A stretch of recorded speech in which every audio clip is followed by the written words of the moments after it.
In recent Pokemon generations, each one has had its own unique gimmick to its battle system to set it apart from the others. Things like Z-moves, Gigantamax, and Mega Evolution, just to name a few. And in Pokemon Scarlet and Violet, it introduced a new gimmick so shiny it would catch the eye of any Sableye: Terastallization. This new battle mechanic brought about being able to change your Pokemon's typing strategically for either defense or to surprise your opponent with a new stab attack. Also, to those unfamiliar with Pokemon, stab means same type attack bonus. We're not talking about Pokemon with knives. And you get a cute little hat. What's there not to like? Cute things like flowers, a huge gemstone, or just straight up an axe in your skull. You know, just girly things. But I was wondering something. What if this gimmick had been introduced from the beginning of Pokemon? Meaning, what if Generation 1 gym leaders had used Terastallization? I mean, this would have certainly been interesting and would have made Generation 1 a lot more difficult. Especially since this would have been the first Pokemon game ever and no one would be familiar with the type chart and they already would be trying to turn it on its head and flip everything upside down. So I can absolutely see why they didn't do that in the first generation, because that would have been wild. But in today's video, we're going to talk about what would have happened if Terastallization was there and if this was the norm in the Kanto region. But how exactly would I go about deciding which trainer would Terastallize which Pokemon on their team? Well, in order for me to do that, I'd have to use Scarlet and Violet as a reference. In Scarvy, most trainers use a Pokemon not of their signature type specialty, with the exception of the Elite Four, who I won't be going over for this exact reason. Today is just about the gym leaders. I think it'd be really fun and interesting to think which Pokemon fits each gym leader's vibe and themes without matching their type specialty. But that's not the only qualifications I'll be looking for in my choices. Each gym leader's Terastallized Pokemon used in Scarlet and Violet was able to use at least one move of the specialized type that they Terastallize into, such as Brassius' Sudowoodo knowing Trail Blaze and Iono's Mismagius having Charge Beam. So each Pokemon I choose as the Kanto gym leader's new ace Pokemon would need to fit those requirements. If you love big hats and sparkly objects just as much as I do, make sure to hit that subscribe button down below so we can wear them together. What would Generation 1 Kanto look like if every gym leader got a new Terastallized ace Pokemon?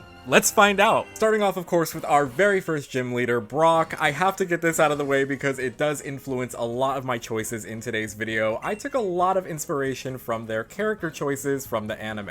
I grew up with the anime, I can't help it. Like, these are just the characters that I have ingrained in my mind from when I was a kid watching the anime, so a lot of the character choices that they make for them in the anime definitely did influence some of my choices for their new ace Terastallized Pokemon. For Brock, I mean, it was a absolute no-brainer here. I had to go with Chansey. Brock is someone who in the games talks about his rock-hard exterior and doesn't really show a lot of that softer side that we get to know of him in the anime, where he wants to be a breeder, he loves cooking and cleaning and all of these other amazing things and qualities. I think it would have been really fun to have a rock-type gym leader who showcases that he does have a softer side with his ace Pokemon Terastallizing into a rock type instead. I know this is the first gym battle and that Chansey might be a bit much, but unfortunately I think just because I want to go with Kanto Pokemon, I mean Happini's not really on the table in that case, so I think Chansey would work. Chansey is a little more defensive than it is more of an attacker, so I think there are definitely ways to work around it for a first gym battle that wouldn't be too tricky for a first time player,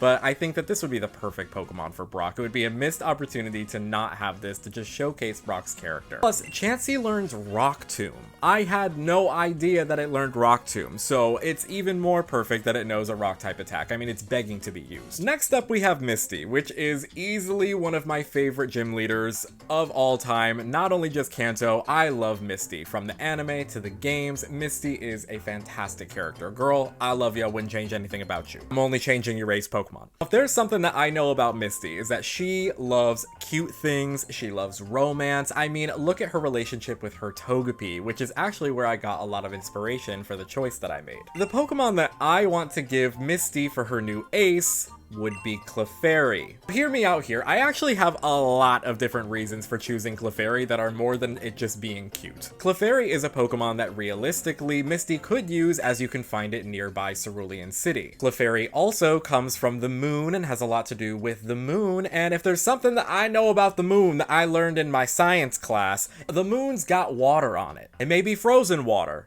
but it's still water nonetheless. Another reason I picked Clefairy for Misty is Misty's status as a character. I think that aside from Ash, Misty is definitely one of the most important characters of Pokemon Generation 1, not only just the anime, but the games in general. I mean, everybody knows who Misty is. And fun fact, Clefairy was actually supposed to be the primary mascot character before they wanted it to be Pikachu, because they thought that Pikachu would appeal to a wider audience. So I think this would be a cute little reference of giving Clefairy, a Pokemon that was supposed to be the mascot, to Misty, someone who is kind of a main character feeling in herself. Also, Clefairy can learn Water Pulse, which is another thing that I had absolutely no idea that it could learn. I'm not really limiting the TM choices or things that these Pokemon are able to learn to a certain generation. I'm kind of viewing this as it would be a new separate game that's just being created now. So anytime that this Pokemon could learn it across any of the generations, as long as it's able to learn it in one of them, it does indeed count. So Clefairy being able to learn Water Pulse, it counts. It's eligible for choice, and Clefairy is the Pokemon that I would give Misty. Next up, we're talking Lieutenant Surge, who is this 7-foot-tall behemoth of a man. And he is definitely one to look out for. I would be scared of this man if he was just walking by on the street. Picking a Pokemon for Lieutenant Surge actually has a lot to do with his core values. You know, him being a soldier, he was in a war, he values strength. And I'm looking for a Pokemon here that could match him. I did think about the fact that he was a pilot and powered his planes with electric type Pokemon, so I thought about giving him a Pokemon like Pidgeot, because according to its Pokedex entries, it can fly at Mach 2 speed. I mean, that's kind of insane when you think about it. I think there's a Pokemon that would fit Lieutenant Surge's vibe just a little bit better than Pidgeot. That Pokemon being Machoke. I think Machoke would be the perfect Pokemon to give Lieutenant Surge because he values strength, and Machoke is a strong Pokemon. You gotta think about that. Also, it can learn Thunder Punch, which I feel like is a very fitting attack, especially for Lieutenant Surge, and I think that Machoke being able to learn that definitely would influence my decision. I mean, I can already see it now. Like, I would not be surprised at all if Lieutenant Surge was using a Machoke. Maybe I'm just being basic with that choice, but I don't know. Tell me I'm wrong. Tell me you would not see Lieutenant Surge training with his Machoke. Tell me you wouldn't be able to see that. Next up, we have another one of my favorite gym leaders from the Kanto region, being Erika. And Erika is gorgeous, beautiful, stunning, and that is really what she is about. Erika symbolizes beauty, with there even being an entry stating that Erika only collects Pokemon if she considers them attractive. There is another part that includes that her definition of attractive seems to include varieties that only a botanist could love, meaning that, you know, plants and grass type Pokemon, but we're looking for a Pokemon that's not grass type, so we gotta look for something that is beautiful but is not grass. Now, what Pokemon that could be considered beautiful, that's from the Kanto region, that isn't a grass type, that fits all of these categories that I think Erika could use, would be Jinx. Call me crazy if you think that Jinx is a wild choice, but I mean, I have no issue with Jinx. I think that it's actually a fairly good Pokemon. It is Ice Psychic type. It can learn Energy Ball, which is a very, very good attack, especially by the 4th gym. I feel like this could be a good turning point in adding some of these harder Pokemon, like throwing a Jinx in there. There's also that meme of the creepy weird guy who's standing outside the window saying, oh, this gym is great because it's a bunch of women. And then they changed it in later generations to make him less of a creep by saying that there's just strong trainers in there. Good sir, you've learned to respect people's boundaries. I think that Jinx would be a great choice for this gym, not only because it's beautiful, but also because the Celadon gym is mainly run by feminine presenting trainers. Even though it's not a grass type, I definitely think that this is a Pokemon that Erika could find beautiful. Next up, we have our poison type ninja gym leader, Koga, and for Koga, this choice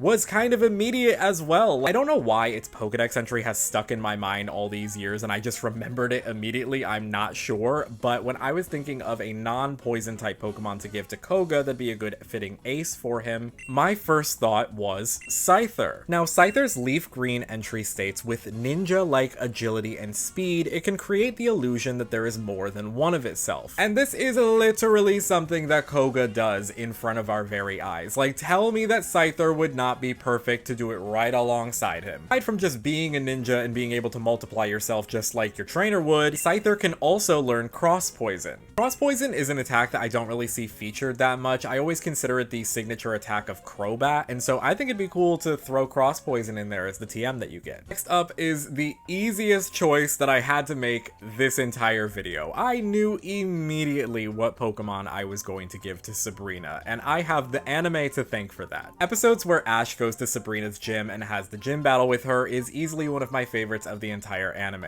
Learn that Sabrina has a lot going on. She's a psychic with a little bit of a cold personality. She doesn't really open up. She doesn't really smile or laugh a lot until Haunter comes in and brightens her day, makes her smile, and it completely changes her character around. In the same way that I would love to see Chansey as Brock's partner in a way to show Brock's softness, I think that it would be awesome to see Haunter, or specifically Gengar, because at this point it'd probably be a Gengar, let's be real. Even though on the outside Sabrina may look cold and harsh, she has a partner Pokemon that lightens up her spirit and brightens her day, and I think that would just be a very sweet and cute thing to see. I think Gengar would also be fitting for her because Gengar can be pretty scary, as well as Sabrina can sometimes be very scary, so they can be scary when they need to be. Sabrina is absolutely not somebody that I'd love to mess around with. Also, it comes as no shocker because I'm sure a lot of people have used Gengar with this move, but Gengar can learn Psychic, and I think that that is literally perfect. You couldn't have asked for a better Psychic type move to give to the Psychic type specialist than Psychic. So Gengar being able to learn that, a-okay. I know it's a little tricky because Agatha in the Elite Four technically uses Gengar as her ace, but girl, I don't care. It's better fitting for Sabrina's storyline than it is for Agatha's, okay? Like, Agatha can keep her Gengar, that's fine. You could be the ghost specialist, and Sabrina can use it and terastallize it to Psychic. That's fine, girl, that's fine. It's just so fitting with Sabrina's character that I don't even care that it's doubling up on Pokemon. Like, I don't care. Do you care? I don't care. What's funny about this sentiment is it actually does kind of play into my next choice, which is for Blaine, our 7th Fire-type gym leader. Blaine is described as the hot-headed quiz master and has a lot of strategies in order to trick people with his quizzes. So for Blaine, I think what would be perfectly fitting for him is to give him an intelligent Pokemon that would also love his quizzes just as much as he would. So if I'm looking for an intelligent Pokemon that might be fitting for Blaine because it also may have some other similar qualities, I'm looking at Alakazam. That's right, I'm taking Sabrina's former ace, giving it to Blaine. I'm taking Agatha's ace and giving it to Sabrina. Girl, we're just flip-flopping all over the place. We're giving everybody each other's aces. But I think that Alakazam truly would be a good Pokemon for Blaine, not only because it has a mustache just like he does, but also it is an intelligent Pokemon that probably would get a kick out of the quizzes just as much as he does. Alakazam might even be able to help administer the quizzes to some of these trainers. The yellow entry states, a Pokemon that can memorize anything. It never forgets what it learns, and that's why this Pokemon is smart. Alakazam probably knows the answers to every single quiz that Blaine has ever given, no matter how many times he changes up the questions. And I think that would be a perfect fit for a partner for him. This one I think was the trickiest in terms of finding a type attack that matches the specialist typing of its trainer,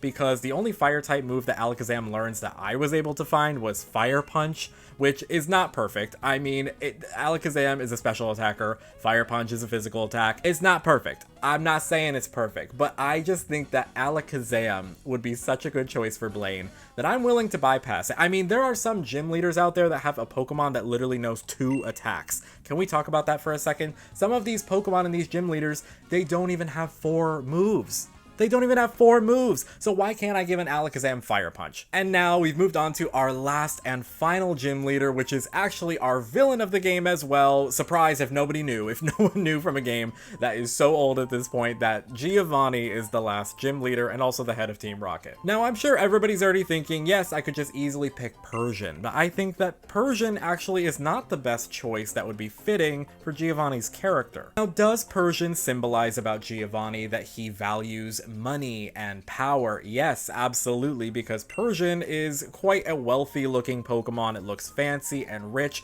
and like a Pokemon that someone like that would have. But the Pokemon that I think fits Giovanni's character a little better, that I think would be his Terastallized ace Pokemon, would be Kangaskhan. Now, this isn't crazy because Kangaskhan is a Pokemon that Giovanni actually uses, and I thought about why does he use Kangaskhan when his typing is ground? Giovanni was ahead of the terastallizing game before terastallizing was even a thing, because he was using a Pokemon that was perfect for him that wasn't even his type specialty. The reason the Kangaskhan is perfect for him is its rarity. Giovanni is our villain, and so of course he would value this Pokemon that is extremely rare. Kangaskhan is one of the hardest to get Pokemon in the game, I believe, achieve, and its rarity is nothing to scoff at. Kangaskhan's description even says that it was nearly hunted to extinction. So Giovanni using a Pokemon like Kangaskhan, especially with him being the leader of Team Rocket, someone who loves to snatch Pokemon and do illegal things, I would not be shocked at all if this Kangaskhan was something that he stole, he's not even supposed to have it, and he's out here just using it in battles. Also, in order to be Giovanni's ace Pokemon for a ground type specialty gym, it's gonna have to know a ground type move, and literally what better ground type move to learn than Earthquake. It would definitely show a lot about Giovanni's character for him to use a Pokemon like Kangaskhan. I wouldn't feel good about it. Like, I don't like mentioning that Giovanni would probably do this, but y'all, let's be real. He's a villain. He would absolutely do this. And there you have it. There is all of our Generation 1 Kanto gym leaders with a fresh, brand new, exciting Terastallized ace. Let me know down in the comment section below if you agree or disagree with any of my choices, and what Pokemon would you give to any of them if you had to choose one. Remember the qualifications that they have to learn at least one attack of their specialty typing for the gym leader, and also it has to be something that fits within their wheelhouse of their vibes, their energy,